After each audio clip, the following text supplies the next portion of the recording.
శ్రమలు వచ్చినా కష్టం వచ్చినా అమ్మగారు చక్కగా సాక్ష్యం చెప్పారు. అన్ని శ్రమలు వచ్చినా కష్టం వచ్చినా వేదన వచ్చినా ఆయన ఏమాత్రం కూడా బెసుకొని చెందకుండా, అంటే ఏమాత్రం కూడా అధైర్యం చేయకుండా ధైర్యం కలిగి నా దేవుడు గొప్పవాడు, నా దేవుడు నన్ను స్వస్థపరుస్తాడు అనేటువంటి పరిపూర్ణమైనటువంటి నమ్మకంతో ఆయన సన్నిధిలో మొరపెట్టున్నాడు.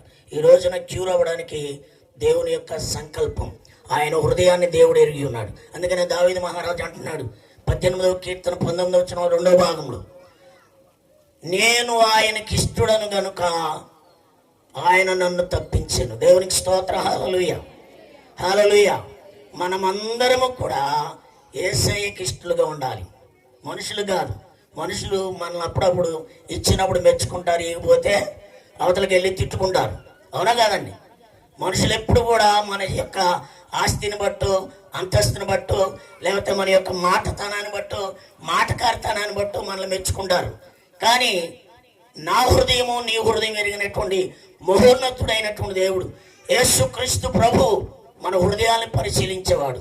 ఈ రాత్రి మీతో మాట్లాడుతున్నాడు దేవుడు. జాగ్రత్తగానండి, హృదయాలని పరిశీలించేటువంటి దేవుడు అంటున్నాడు సమూయేలుతో, సమూయేలు పై రూపమును చూస్తారు మీరు, కానీ నేను అంతరంగ స్వభావాన్ని పరిశీలించేవాడిని. కాబట్టి నా విషయంలో నేను, దావీదు విషయంలో నేను నీతో మాట్లాడుతున్నాను. వీళ్ళెవ్వరు కాదు నేను ఎన్నుకున్నవాడు.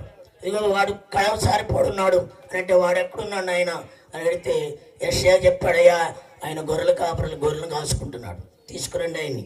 దేవుని సన్నిధిలో ఎందుకు పనికిరానటువంటి వారిని దేవుడు ఎన్నుకుంటాడు. దేవునికి స్తోత్రం. హల్లెలూయా, హల్లెలూయా.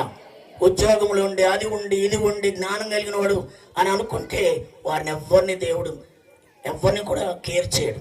కానీ ఆయన మాట వినేవారిని, ఆయన చిత్తాన్ని నెరవేర్చేటువంటి వారిని, ఆయన దేవుని సన్నిధిలో ఉన్నతమైనటువంటి ఆశీర్వాదములు పొందుకోవడానికి పిలిచి అభిషేకించి ట్రైనప్ చేసి పరిశుద్ధాత్మ శక్తిని అనుగ్రహించి అభిషేకం చేసినప్పుడు వారిని తీసుకెళ్ళి మరలా తిరిగి 0 పాయింట్లు పెడతాడు. దేవునికి స్తోత్రం. హల్లెలూయా, హల్లెలూయా. దేవుని అభిషేకం ఉంది దావీదుకి, కానీ దావీదు చాలా శ్రమలు పడ్డాడు, చాలా వేదనలు పడ్డాడు. అంతా చేసిన తర్వాత 18వ కీర్తనలు అంటాడు, యెహోవా నా శైలము, నా కోట, నా బలము, నా దుర్గము, సమస్తం ఆయన నా జీవితంలో పనిచేస్తున్నాడని దావీదు తెలియజేస్తున్నాడు. దేవునికి స్తోత్రం. హల్లెలూయా. అయితే ఇక్కడ హృదయాల్ని పరిశీలించేటువంటి దేవుడు నిన్ను నన్ను కూడా పరిశీలించేవాడై ఉన్నాడు. దేవుడు ఆయన్ని, సమూయేలు గారిని ఎన్నుకున్నాడు.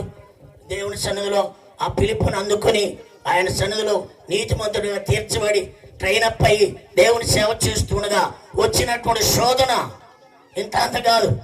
ఆయనకు వచ్చినటువంటి శోధన ఇంత అంత కాదు. చాలా మిగిలినటువంటి వారు ఎవరైనా అయితే డిస్కరేజ్ అవుతారు, చాలామంది డిస్కరేజ్ అవుతారు. ఏంటి, దేవుడు నన్ను పిలిచాడు, అభిషేకించాడు, ఈ పరిస్థితి ఏంటి, ఈ శ్రమ ఏంటి, ఈ కష్టం ఏంటి, ఈ శోధన ఏంటి అని వెనక్కి జారిపోయి ఉన్నారు. అందుకనే సేవకులకి దయచేసి నన్ను క్షమించండి, సేవకులందరూ కూడా దేవుని పిలుపుని ఆధారం చేసుకుని సేవ చేయాలని ప్రభుపేట మనం చేస్తున్నాము.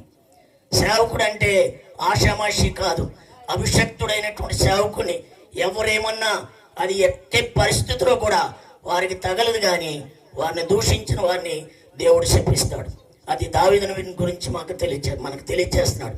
దేవునికి స్తోత్రం. హల్లెలూయా.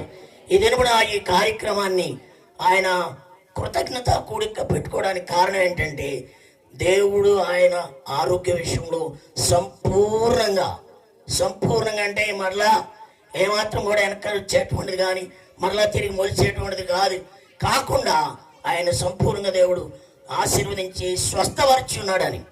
నేను చాలా మటుకు స్వస్థల గురించి ఎక్కువ చెప్తాను, దానికంటే ముందు బాప్తిసాల గురించి చెప్తాను, ఆ తర్వాత ప్రభురాత్రి భోజన సంస్కారం గురించి చాలా స్పష్టంగా తెలియజేస్తాను. దేవుడు మనల్ని పిలిచి మన యొక్క పని విషయంలో ఆయన్ని ఒక్కసారి జ్ఞాపకం చేసుకొని తెలియచేసి అభిషేకించి దానికంటే ముందు పరిశుద్ధాత్మ శక్తి చేత నింపబడినటువంటి రీతిగా ఆ సేవకులు ఎన్నిసార్లు కింద పడినా మరలా తిరిగి లేపుతాడు దేవుడు. దేవునికి స్తోత్రం. హల్లెలూయా. ఆయన చేతిలో పనిముట్టుగా ఉండాలి, ఆయనకు లోబడాలి. ఆయన సన్నిధిలో ఎట్టి పరిస్థితుల్లో కూడా సడుగుడు గోణుగుడు అనేది దేవుని సన్నిధిలో ఉండకూడదని దైవవాక్యం మనకి తెలియజేస్తుంది. దేవునికి స్తోత్రం, హల్లెలూయా. పరిశీలించేటువంటి దేవుడు, నీ హృదయాన్ని నా హృదయాన్ని పరిశీలించేటువంటి దేవుడు ఎన్నడూ కూడా మనల్ని విడిచిపెట్టేవాడు కాడని దైవవాక్యం మనకి తెలియజేస్తూ ఆ మాట నేను అక్కడ జ్ఞాపకం చేస్తా. మరొకసారి వెనక్కి వెళ్దాం. రోమీలకు రాసిన పత్రిక 8వ అధ్యాయం 28వ వచనంలోకి వెళ్దాం. 27 అయిపోయింది చూడండి. చూడండి, చాలా స్పష్టంగా ఉన్నటువంటి మాట. దేవుణ్ణి ప్రేమించు వారికి, అనగా ఆయన సంకల్పము చొప్పున పిలువబడిన వారికి మేలు కలుగుటకై సమస్తమును సమకూడి జరుగుతున్నవని ఎరుగుదము. దేవునికి స్తోత్రం, హల్లెలూయా.